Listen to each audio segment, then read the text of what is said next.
Welcome back to another episode of the Unknown Mission. In the last episode, we accomplished a lot of setting up the game, creating a repository on GitHub, and devising a plan for the game. Thank you for your support, and if you enjoyed the content, don't forget to hit the like button. Your support keeps me motivated. Thank you guys. Now let's dive into the player mechanics and the movement. First, we need to create a scene for the player, which will contain a kinematic body 2D as the root, and an animated sprite 2D to handle the player's animation. I'm not great at drawing, so I download some awesome player assets from Kine. Problem solved! Next, I watch a helpful video from GDQuest on how to make the player move. It's a good starting point, though I plan to customize it in the future. With the time map added, the player can now move around smoothly. Look at this! This is good. Of course, no development journey is without its challenges. In this case, I encountered an issue where the player kept playing the walking animation instead of the idle animation. But don't worry, I managed to fix it. And now, the player looks great, while the jumping too. That's good.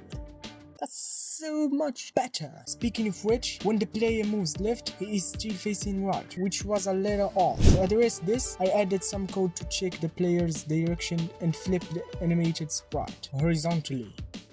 Now, the player looks more alive and responsive. Look, he is positive. Fuck you. To make the game, look like a game, I decided to add a camera 2D to move with the player. This way, the camera will follow the player's movement, making the game feel more dynamic and engaging. As the game development progressed, I got the idea to create a to-do list to keep track of tasks in progress. Trailer turned out to be an excellent tool for this purpose. I have listed various tasks such as creating basic player art. All of them have tags for easy organization. Now, it's time to introduce the shooting mechanics. Unfortunately, the player asset didn't include a shooting sprite, so I took matter into my own hands and crafted a good sprite. Now we have to add a gun. A real gun. To make the gun functional, I also create a bullet scene and added a position 2D to the player scene to make the bullet instance format. Some lines of code were added to the player script to handle the bullet's instantiation.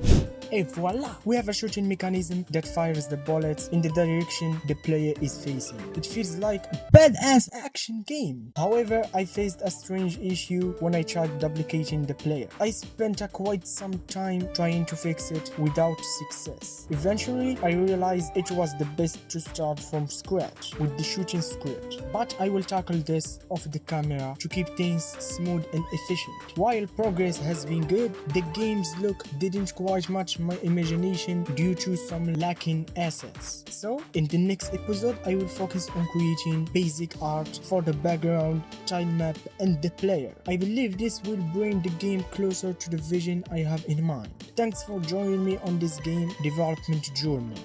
Remember, game development is a process of learning and growth. And as always, until then, keep it simple.